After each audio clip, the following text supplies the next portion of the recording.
Ahí vamos. Bueno, y esto es bastante breve porque no los quiero introducir al mundo total de la microbiología, que me encantaría, pero tiene que ver con qué mecanismos, cómo hablamos de la patogenicidad que tienen los microorganismos. Y en realidad vamos a ver que cuando hablamos de patogenicidad es bastante compleja y es multifactorial. Y cuando decimos multifactorial es porque rara vez un microorganismo produce la enfermedad porque produce la toxina y nada más. Generalmente tiene que ver con que, además de una toxina, tuvo sus mecanismos para adherirse, tuvo mecanismos para diseminarse. Por eso, cuando se habla de patogenicidad, se va a hablar en general de estructuras especializadas que tiene el microorganismo. Le puede servir sus flagelos, le pueden servir los pilis, mecanismos bioquímicos, estas producciones de enzimas, como vamos a ver ahora, u otros tipos de toxinas que pueden producir, y características propias en cuanto a la función que va a cumplir. Todo eso combinado nos va a llevar a la enfermedad. Para seguir un poco la secuencia que habíamos visto antes, hay factores que van a actuar durante la etapa de establecimiento y volvemos a repetir lo importante que es este proceso de adherencia de los microorganismos, donde vamos a llamar adhesinas a moléculas especializadas que están en el microorganismo y que van a encontrar una afinidad química hacia moléculas que están en la superficie epitelial. Esto, bueno, los receptores podrán ser distintas moléculas, a veces son glucolípidos, a veces son glicopéptidos, pero de alguna manera vamos a encontrar moléculas que se van a atraer. Y eso va a determinar otra vez qué microorganismo va a infectar en qué región.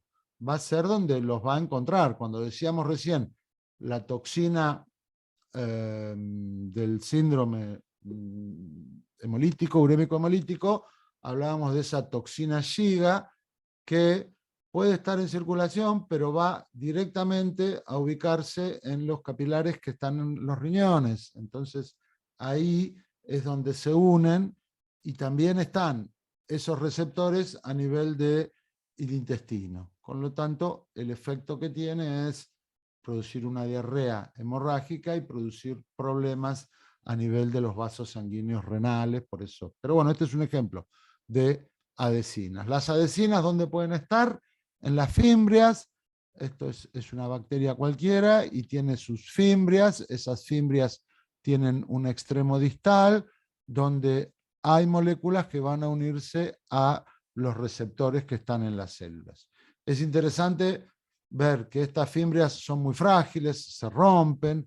La primera idea es hacer un primer acercamiento a la célula, pero cada vez que se rompen durante una infección va formando nuevas fimbrias y como un buen mecanismo defensivo forma nuevas fimbrias con características antigénicas distintas. Entonces, si nuestro sistema inmune estuvo trabajando con un tipo de molécula, con un tipo de pilina, que es la proteína que forma las fimbrias, hacia la formación de anticuerpos hacia esa antilina, bueno, se van a fabricar nuevas fimbrias con distintos cambios, pequeños cambios que van a ser suficientes para que esos anticuerpos no se unan. Hay adhesinas que se llaman afímbricas, que están en la pared, en este caso bacteriana, y también hay estructuras que no llegan a ser cápsulas, pero que se les llama pseudocápsulas, y que son polisacáridos, en las bacterias están mucho, y no solo sirven para la adherencia a las estructuras y a los epitelios, sino también para la adhesión a las superficies inertes, los famosos biofilms que aparecen cuando hay algún catéter o alguna estructura que vaya al interior del cuerpo. Bueno, estos son microorganismos que tienen estas pseudocápsulas y que pueden formar eso. Les cuento, los órganos de locomoción son importantes porque le va a permitir movilizarse y llegar a los lugares donde hay más acceso de nutrientes. Esto se llama también quimiotaxis bacteriana. También se producen muchas enzimas. La hialuronidasa, entre otras, va a permitir que degrade el parte del tejido conectivo y se pueda diseminar, tener enzimas que ataquen el ADN y el ARN de los leucocitos, va a permitir que disminuya la viscosidad del pus y de esa manera va a estar avanzando mucho más fácil. Una gran cantidad de proteasas que atacan proteínas como el colágeno, las fibras elásticas, la elastasa, que forma parte de las fibras elásticas de los endotelios, atacan también estructuras que tienen que ver con proteínas del suero, complemento, pero todavía no lo hemos visto. Determinadas fosfolipasas que destruyen las membranas celulares, hasta incluso de los hematíes, que llamamos hemolicinas, pero también de los glóbulos blancos, los que nos van a defender. Tienen leucocidinas que terminan atacando. Entonces, parece realmente una batalla donde cada uno tiene una arma, como hacen los chicos cuando van jugando a esas batallas donde van tomando armas distintas y a través del resultado de esa batalla vamos a tener el triunfo de la enfermedad y del microorganismo o del paciente. Muchas moléculas son necesarias que capten el hierro, las bacterias necesitan el hierro, el organismo también, así que es una dura batalla para captar a ese hierro. Los siderófagos se dedican a eso. Las bacterias que son gram negativas tienen un lipopolisacárido que cuando se mueren y se libera produce el llamado shock endotóxico. Habrán escuchado que se produce la muerte de alguna persona por la gran cantidad de bacterias y shock endotóxico que tuvo. Es una molécula, este lipopolisacárido, especialmente el lípido A, que produce fiebre, primero produce disminución de los leucocitos, luego disminución de las proteínas y produce coagulación y bueno, falla en la circulación general. Y después tienen mecanismos a través de toxinas que generen distintas proteínas que van a tener funciones y acciones sobre distintas funciones celulares. Lejos de que lo aprendamos, es simplemente un ejemplo como la bacteria que produce el cólera va a actuar sobre las células intestinales y producir una pérdida de electrolitos y agua muy importante. La que decíamos que produce el tétanos va a actuar a nivel de neuronas motoras y va a producir una parálisis donde va a impedir que se liberen los neurotransmisores y va a haber una parálisis donde la persona, bueno, como toda parálisis, pierde su movilidad y además puede llegar a la muerte por parálisis del sistema cardiorrespiratorio. Y así podríamos ver la del botulismo, como decíamos recién, donde actúa sobre las neuronas también motoras, justo en la unión de la placa motora, dando la parálisis flácida. Bueno, todas estas herramientas, después lo pueden mirar con más detalle, van a ser muy importantes al momento de la enfermedad. No me voy a meter en el tema que va a dar mi compañera, Graciela, pero simplemente entre los mecanismos de defensa que podemos enfrentar y que tiene nuestro organismo, tenemos los que son inespecíficos y los que son propiamente específicos. Las barreras primarias son muy importantes, nombramos hoy al pasar la piel, nombramos el cubo gástrico, nombramos las cilias que están en la tráquea. Bueno, realmente son mecanismos primarios de defensa. Si logra sobrepasar la bacteria, vamos a ver que nos queda otros mecanismos, como son la fagocitosis, a cargo de un tipo de glóbulos blancos, el sistema del complemento, que es un sistema de proteínas que se va activando, ahora lo muestro brevemente. Graciela, no te estoy sacando, vos tenés que profundizar esto, ¿eh? Y la inflamación, que es el típico proceso que, no sé, por un golpe o una herida, comienza a ponerse caliente la zona, a ponerse enrojecida, de hincharse y dar dolor. Esos son los signos cardinales de la inflamación. Bueno, son todos procesos defensivos del organismo. Y después, me parece que se me fue Graciela, porque no me contestó nada. Después la respuesta inmune específica, que tiene que ver. Estoy Ah, muteada, no. bueno. Y esa respuesta inmune ya específica, bien dirigida a los antígenos que dieron origen, tendrán que ver con una respuesta humoral, que son los anticuerpos, o células especializadas, que serán las que estén preparadas para enfrentar al microorganismo.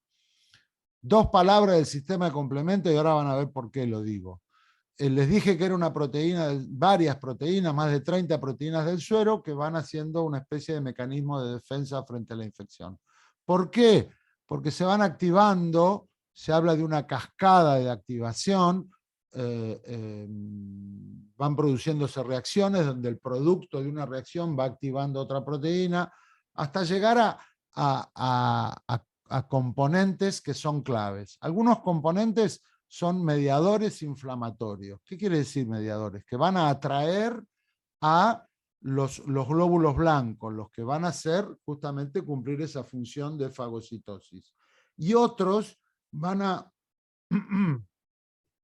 actuar como opsoninas. La palabra opsonina hace referencia a molécula puente, que justamente esta molécula puente se va a adherir a la bacteria o al microorganismo invasor y va a facilitar la unión del fagocito, de esa célula que va a terminar fagocitándolos. O sea, súper rápido porque no es la explicación de esto, pero tengo que decirles qué hacen las bacterias y los microorganismos contra estos factores. Y otro fenómeno también que ocurre gracias al sistema del complemento es que se van uniendo determinados componentes a la membrana del microorganismo que terminan provocando la perforación, la formación de poros en la membrana y la lisis y eliminación de la bacteria. Fíjense qué importante que es este sistema de complemento. Bueno, ¿qué estrategias tiene la bacteria contra el sistema de complemento? Bueno, una es que se cubre de cápsulas y pseudocápsulas. Con esto no permite que las opsoninas, esos componentes del complemento, se puedan adherir a la superficie bacteriana. Por lo tanto, no hay molécula de unión. Y otra cuestión son los lipopolisacáridos, estas moléculas que están en las bacterias gram negativas, que también su estructura muchas veces impide esa unión de las opsoninas. Principalmente a eso se refiere. Afortunadamente, todo esto induce la formación de anticuerpos, es decir, el cuerpo los reconoce como extraños y empieza a trabajar para fabricar anticuerpos. Por eso esta idea de batalla, una lucha entre nuestro cuerpo que está tratando de defendernos, incluso llegando a la fabricación de anticuerpos, y la bacteria que está poniendo todo lo que tiene para ir derrotando cada una de nuestras defensas. Contra la fagocitosis, ese proceso donde los glóbulos blancos, especialmente los neutrófilos, lo que llamamos macrófagos, van y fagocitan, engloban al microorganismo extraño y terminan degradándolo en su interior, formando un fagosoma, uniéndose al lisosoma y formando el fagolisosoma. Bueno, hay muchos que degradan los componentes directamente del complemento. Esos componentes que llamábamos C5A y demás, lo degradan, tienen proteasas que los degradan, entonces los que eran los que atraían a los leucocitos ya no van a cumplir su función y no van a poder llegar, no van a poder atraerse los leucocitos a esa zona. Los mediadores inflamatorios, no me salía. Destruye a los componentes que son mediadores inflamatorios. Destrucción de los fagocitos directamente. La leucocidina es una enzima que a distancia rompe la membrana de los leucocitos. O sea, ni ni han llegado para fagocitarla, que ya a distancia están destruyendo esa membrana de los leucocitos. La opsonización dijimos que era esta unión, ¿no?, que hacen estas moléculas. Bueno, la cápsula principalmente. Hay algunas bacterias como, bueno, el Staphylococcus aureus, que tiene, no este es el, sí, es este el caso, que tiene una proteína que lo que hace es unir a las inmunoglobulinas, pero del lado distinto al que tiene que unirse a la bacteria, por lo tanto, la deja neutralizada. De esa manera anula la función de las inmunoglobulinas. Bacterias que producen proteasas, hongos que producen proteasas, que degradan una de las porciones de las inmunoglobulinas, son capaces de romper la membrana del fagosoma y escaparse al citoplasma, donde la misma célula ya no se va a degranular, no va a eliminar las enzimas necesarias para matarla, se inhibe la formación del fagolisosoma o directamente cuando van a llevar adelante la fagocitosis y hacer el camino oxidativo que termina matando a la bacteria, bueno, tienen catalasa que van a degradar el peróxido de hidrógeno. Y finalmente, ¿cómo evaden la respuesta inmune adaptativa? ¿Qué es la respuesta inmune adaptativa? Ya los anticuerpos que están formados, bueno, lo dijimos recién, los pili, eso que tenían, que servían para adherirse, bueno, van generando variantes de la pilina que al variar antigénicamente ya no nos van sirviendo y puede ser que la enfermedad sea recurrente porque ha cambiado la forma de adherirse, ha cambiado los pili. Los flagelos también, se llama cambio de fase cuando puede fabricar distintos tipos de flagelos. Entonces formamos anticuerpos contra flagelos de una bacteria y resulta que esos anticuerpos ya no nos sirven. Hay bacterias como el Treponema pallidum que se recubre de moléculas, materiales del hospedador.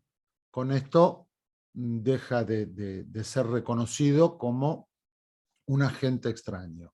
Y la forma de inactivar los anticuerpos se puede atacar a través de la IgA proteasa, atacar a un grupo de inmunoglobulinas que son las que están en las secreciones, en las moléculas, se me está durmiendo Graciela, liberan un polisacárido que es el mismo que va a actuar sobre las cápsulas.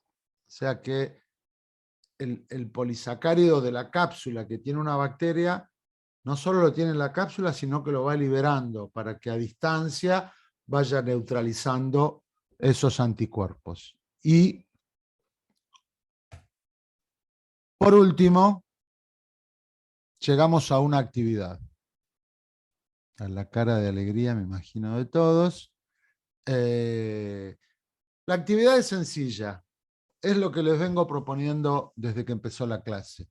Poder leer cualquier enfermedad, ven que no es un texto muy largo, ni tampoco demasiado científico, pero nos da lo suficiente para comprender qué hace esta bacteria, cómo es la enfermedad. Entonces, como no tiene sentido que lo hagamos como un trabajo práctico, porque no habría una devolución, pero sí les va a servir a ustedes para practicar. Luego de leerla, la propuesta es pensar, como hicimos con la enfermedad de Chagas, bueno, identificar la noxa, identificar qué tipo de noxa es, había una clasificación, qué tipo de enfermedad corresponde a la faringitis, también había una clasificación, obviamente es muy sencillo eso, ver si podemos darnos cuenta cuál es el reservorio del estreptococo, cuál es la vía de transmisión. Hablo del estreptococo porque la enfermedad es la faringitis, la estreptocóxica que hablamos antes. ¿Cuánto dura y qué características presenta el periodo de incubación? Hay cosas que son propias, hay cosas que son generales. Digo, los periodos de incubación es generalizado, que es un periodo donde no hay síntomas ni signos. Bueno, también será para tenerlo en cuenta acá. ¿Cuáles son los síntomas? ¿Cuáles son los signos que se nombran? qué acciones de prevención primaria, y acá traemos otro tema, qué acciones de prevención primaria se podrían realizar para la faringitis, qué acciones de prevención terciaria podríamos hacer para esta enfermedad y qué tipos de secuelas podría dejar esta enfermedad si no es tratada. Bueno, una vez más les digo gracias por la atención. Si en la semana surge alguna duda de esto y nos quieren mandar un mail, con mucho gusto estaríamos a disposición. Espero que se hayan entretenido, por lo menos no se hayan dormido. Y cualquier duda, cualquier pregunta que quieran hacer, a disposición.